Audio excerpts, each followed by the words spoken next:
I want to write a newspaper report on what happens at the end of Floodland, when Zoe is reunited with her parents and finds out that she's now got a new baby brother.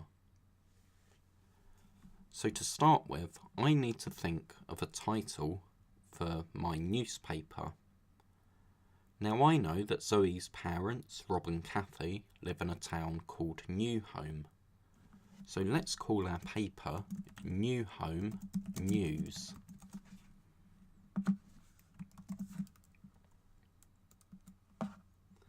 Now I need a title for the story, and newspaper titles often have puns or alliteration or something that will capture the reader's interest.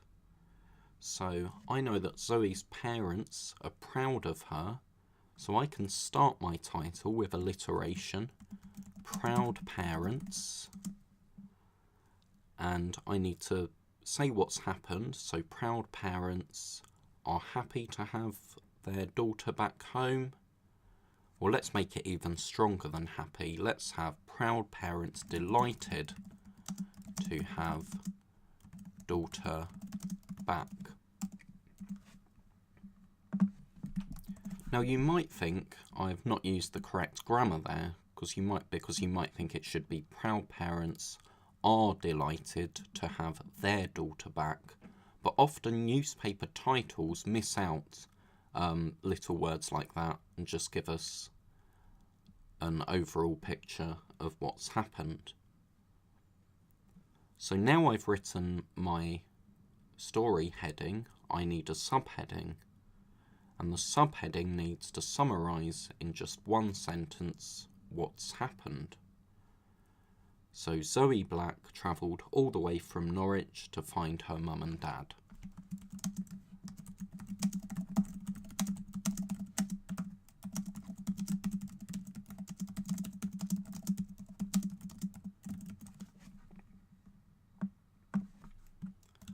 So now I've written my newspaper title, my story heading and my subheading, I'm ready to begin my first paragraph.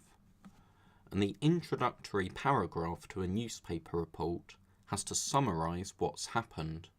So you need to think about the 5 W's, who, where, when, what and why, and you need to explain as briefly and concisely as you can what's happened. So let's start with Rob and Kathy Black are celebrating the return of Zoe.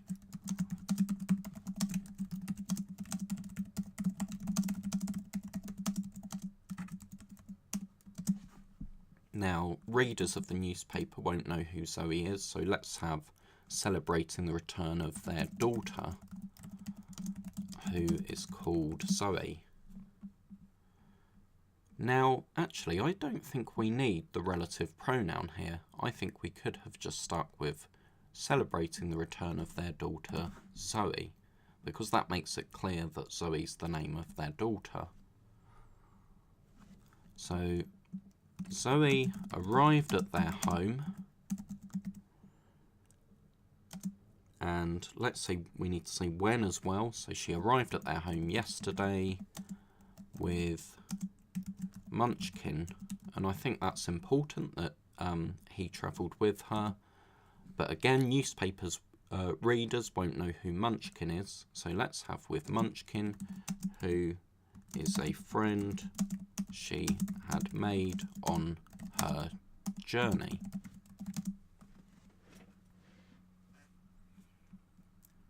So let's read that sentence back. Zoe arrived at home, should be at their home. Zoe arrived at their home yesterday with Munchkin, who is a friend she had made on her journey. Now, let's explain that Zoe's arrival was very unexpected. Rob and Kathy were very surprised to see her. So we could have to her parents' surprise, or we could just have an adverb. So Zoe arrived, she arrived unexpectedly at their home. Let's give more details. We need to include the where in a newspaper report, so at their home in New Home. Yesterday with Munchkin. Again, like we did earlier, I don't think we need the relative pronoun here. I think we can just write in their home yesterday with Munchkin, a friend she had made on her journey. And let's perhaps describe her journey with a few adjectives to emphasize that it wasn't an easy journey at all. So let's have her long and difficult journey. So now let's read back what we've written from the start. So Rob and Kathy Black are celebrating the return of their daughter Zoe. Zoe arrived. Now again, it's not good to have two Zoes next to each other, so we could change it to she arrived and use a pronoun, but actually I think rather than starting sentences with she, we'd be better off extending this first sentence, because this part of the sentence is now giving us more information about Zoe. We can use the relative pronoun who. Rob and Kathy Black are celebrating the return of their daughter, Zoe, who arrived unexpectedly at their home in New Home yesterday with Munchkin, a friend she had made on her long and difficult journey. Now, I think it's also important in our first paragraph to explain that Kathy's just given birth to a baby boy, and this baby boy will be named William, after the man who inspired Zoe. So let's have the news comes just days after Kathy gave birth to a baby boy. And now I think we will use a relative clause. Let's say who is called William, or who is going to be called William, or perhaps who is to be named William.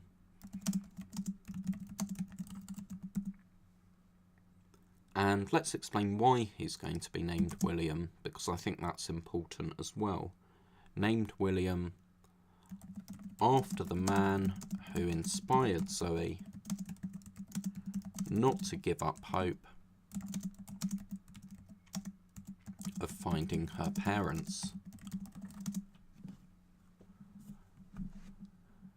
Okay, I think I'm happy with this first paragraph, but let's read it through to check. So Rob and Kathy Black are celebrating the return of their daughter Zoe, who arrived unexpectedly at their home in New Home yesterday with Munchkin, a friend she had made on her long and difficult journey. The news comes just, I've missed out a word here, so I need the news comes just days after Kathy gave birth to a baby boy, who is to be named William, after the man who inspired Zoe not to give up hope of finding her parents. Okay, I'm happy with that first paragraph. I think I've included the 5 W's, I've included relative clauses, and I've given a basic overview or summary of what's happened. You might notice I have used present tense verbs, so I've said Rob and Kathy Black are rather than were, and the news comes rather than came, but in the first paragraph, often newspaper reports do use present tense. But now I've written that first paragraph, my next paragraphs are going to retell the story chronologically, so starting from the beginning, and in past tense. I also need to remember to use adverbials, so I need adverbials of time to show when things happened, and adverbials of place to show where.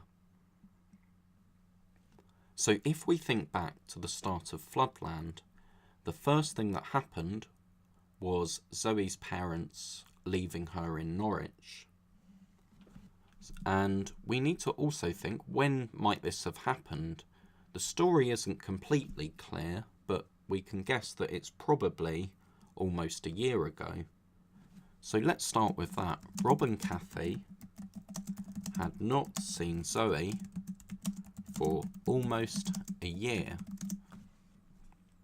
Now we haven't said how old Zoe is, so perhaps we can include that, and we'll use commas to separate it from our main sentence. Had not seen Zoe aged 10 for almost a year. And let's extend that sentence. Let's say what happened almost a year ago. So when Rob Black, what did he do? He climbed aboard a boat with Kathy. He climbed aboard a boat with, let's explain, with his wife, Kathy. Now, I want to make it clear that this was a very painful decision for Rob, and that he really had to struggle to decide what to do. So rather than just Rob Black climbed aboard, let's have Rob Black made the painful decision to climb aboard.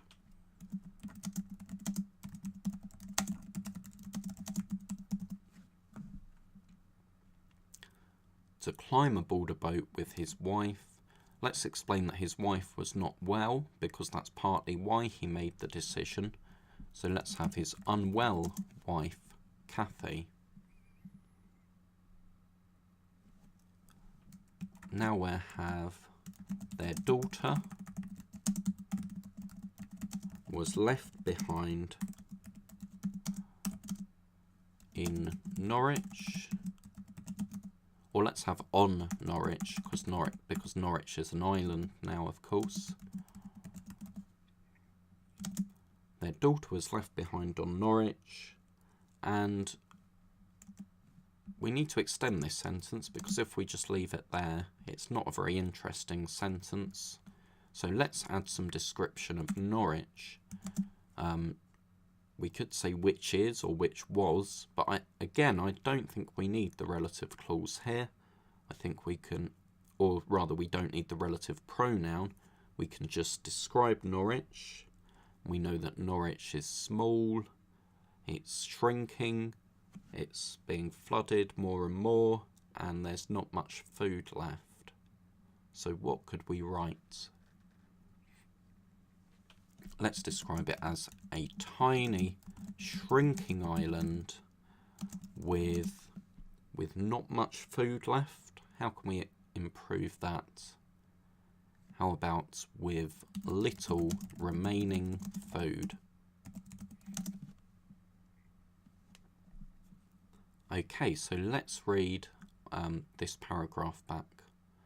Rob and Kathy had not seen Zoe, aged 10, for almost a year, when Rob Black made the painful decision to climb aboard a boat with his unwell wife, Kathy. Their daughter was left behind on Norwich, a tiny, shrinking island with little remaining food. I like this, but I think their daughter was left behind.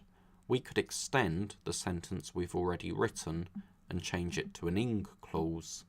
So rather than their daughter was left behind, we can write leaving their daughter behind on Norwich, a tiny shrinking island with little remaining food. So now, newspaper reports often contain photographs, and these photographs often have a caption which explains the photograph.